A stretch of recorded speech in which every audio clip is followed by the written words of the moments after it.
Njyewe Rukundo Emmanuel maze kumva icyo amategeko ateganya abashyingiranywe ategeka abashyingiranywe, ntemeye nta gahato ko wowe Uwimpuhwe Giselle umbera umugore, tukazabana uko twabyiyemeje dukurikije uko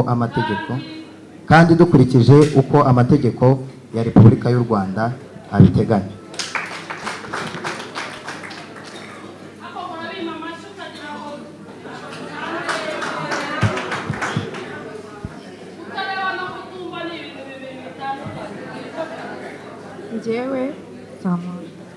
Njyewe Uwimpuhwe Giselle maze kumva icyo amategeko ategeka abashyingiranywe, nemeye nta gahato ko wowe Rukundo Emmanuel umbera umugabo, tukazabana uko twabyiyemeje kandi dukurikije uko amategeko ya Repubulika y'u Rwanda abiteganya.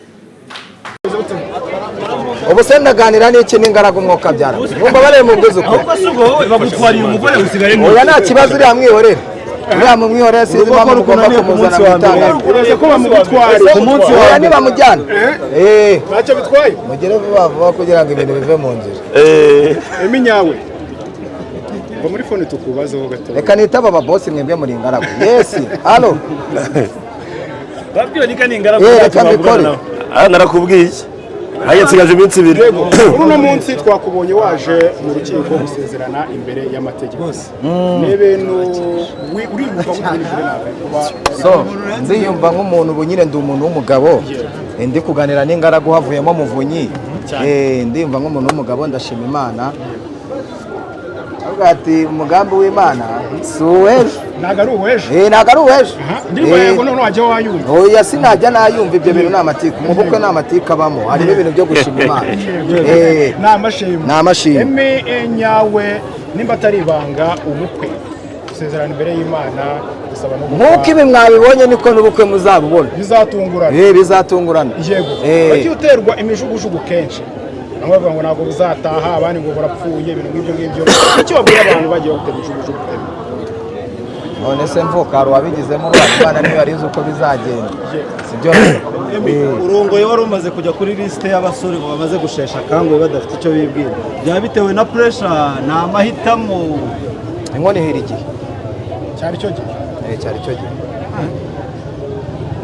so Emi akenshi abantu bakoze ubukwe gutya navuga butunguranye tutarigeze tubona baca muri za zikorwa batera ivana bakabona kameza 5 ariko birihuse cyane bamwe bakunze muri comment bavuga bati mumenya uko akabuto kamaze kwinjira ese nibyo oya ibyo bintu reka nkubwire icyo cyose ibintu byawe wabishyize muri plan ibintu byose wabiplaninze nta mpamvu ubundi ntabwo ugomba guterera umukobwa ivi ngo bicemo iminsi sibyo wenda uyu munsi tuvuye mu murenge ibindi nabyo biri mu nzira shimira n'umuvandimwe Muvunyi wenda reka tujye dushimira n'abantu bakiriho shimira hari abantu bashimiye gushimira ntabwo nkoze ubukwe cyangwa nkoze umurenge kubera ko hari ikindi kintu cyabaye oya nuko nyine ni plan n'ibindi biri imbere nyuma y'umurenge turaguma i Kigali cyangwa turi mu Kinyamata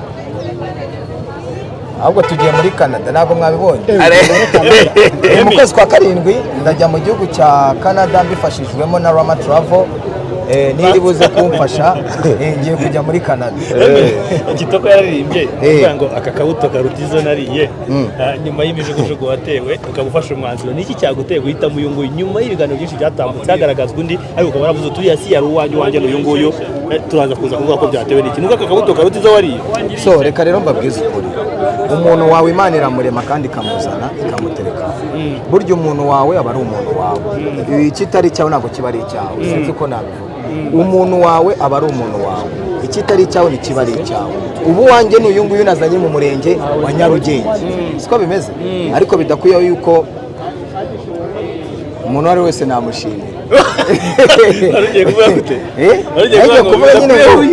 bidakuyeho yuko umuntu uwo ari we wese wamushimira none sibyo buryo umuntu wari wese mutabanye nabi ugomba kumushimira. Si twabanye nabi Pionika twabanye nabi ubu Pionika ngomba guhita mukubita pase nawe ibintu bagata biva mu nzira. Ntabwo nzarongora Rugangura atararongora ngiye. Ntabwo uzarongora Rugangura atararongora. Ntabwo nzarongora.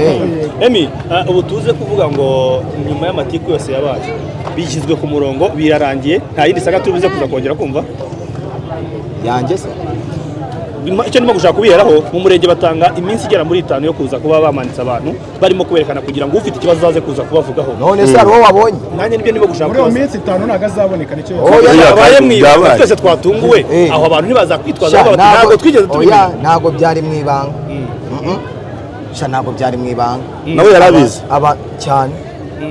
None se uwo twasezeranye na kuza kwisezeranya yarabizi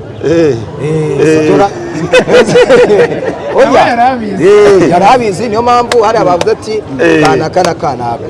Hari nk'umuntu wenda ushobora kumbaza ngo kubera iki ngo udashaka kajya mu oya wowe urabizi. Naje gusanga aho iwacu wakunda umuntu utamukunda wamuzana mu itangazamakuru utamuzana mu itangazamakuru rubanda bipanga akazi ndabeshya. Ariko ikiriho ndashimira buri muntu wese wagize uruhare muri ibi byose by'umwihariko nshimira umuryango w'umukobwa ndashimira mama Zuru cyane cyane ndashimira umuryango wa Skyto Skyto uramubona hari ndashimira umuryango wa Skyto urari igihe ngerekana nabivuga umuryango wa Skyto ndabakunda n'abantu nubaha. Ndashimira madamu wa Skyto buriya hariya muramureba. Ndashimira umuryango wa mama Buryohe na papa Buryohe. Ndashimira mama Zuru uri kubyumva. Ndashimira na Yago wanjye kameramani wanjye nawe ubuzima bwanjye bwa buri munsi tuba tuburimo. Yitwa Yago. Yitwa Yago. Ndashimira Muvunyi cyane Muvu ndagushimiye. Ndashimira umuntu wese wandika comment nziza wandika imbi wese ndamushimira. Ndanashimira n'umuntu uzi yuko yifuje ko ibintu byanjye bitaba. Imana yo mu ijuru wakomoje nube butumwa wagenera wa mugore tugenda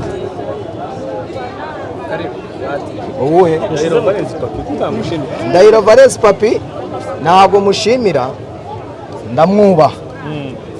Simushimira ndamwubaha. Ntabwo umuntu agomba gushimira umuntu ngo oya Papi we buriya mfite ukundi kuntu mufata nubwo utamubona hano. Pastor Claude niba mu bantu baguherekeje mu rugendo rwa Rugangura. Pastor Claude we nawe ndamushimira. Ni umugabo uzi gufata inshingano. Buriya hari abantu bamubona hano ahangaha gutya avuga ariko Pastor Claude ni umuntu wa danje. Nawe ndamushimiye cyane. Pastor Claude Imana iguhe kingira nawe wagiye umbaza keshi ngemi uyu munsi urajya gufata irembo nawe ndagushimiye nkabiguhisha.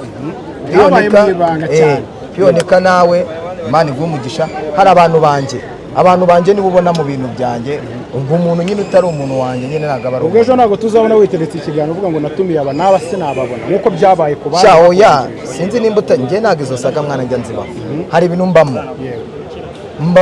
mu myidagaduro ntabwo nza blaming utaje wese naramubwiye afite impamvu zatumye ataza uwo muntu wese kuko nanjye wasanga ntarabaye mu bintu bye bamenya naramutumiye Rocky naramutumiye natumiye bamenya na Rocky ni benshi natumiye.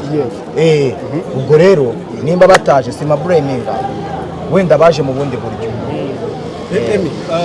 Urongoye mu buryo navuga ngo abantu batari babyiteguye ntibishoboka ko kuba batarakubaye hafi ari uko wakomeje kubigira ibanga. Hoye madamu yambaye hafi wowe numbe hafi nta kintu. Ndavuga abo bantu batabonetse. Oya batumiye barabizi. Nta muntu utabizi ahubwo urabizi ko imusuba turi mu mubyizi sibyo. Ntabwo umuntu wamublaminga bro. Ntabwo wamublaminga ngo uvuge ngo uyu muntu oya. Umuntu wese waje utaje wese ndamushimira. Nongeye nshimira umugabo witwa Papa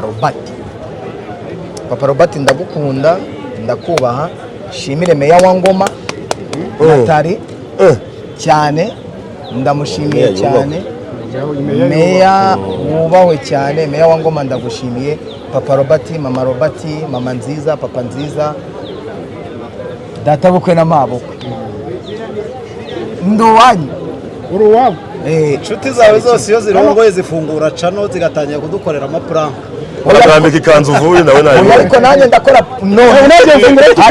hari camo ahubwo mu kanya abantu bagende basubscribinge izace ikiganiro cyanjye cya mbere n'umufasha wanjye yego yitwa ngukire ariko mu byo uzakora byose ntuzambare ikanzu ubwo nateye mu kirenge nk'icya kerema ubwo nabandi ikibazo cya nyuma garuka bayi mwana bari kwirebera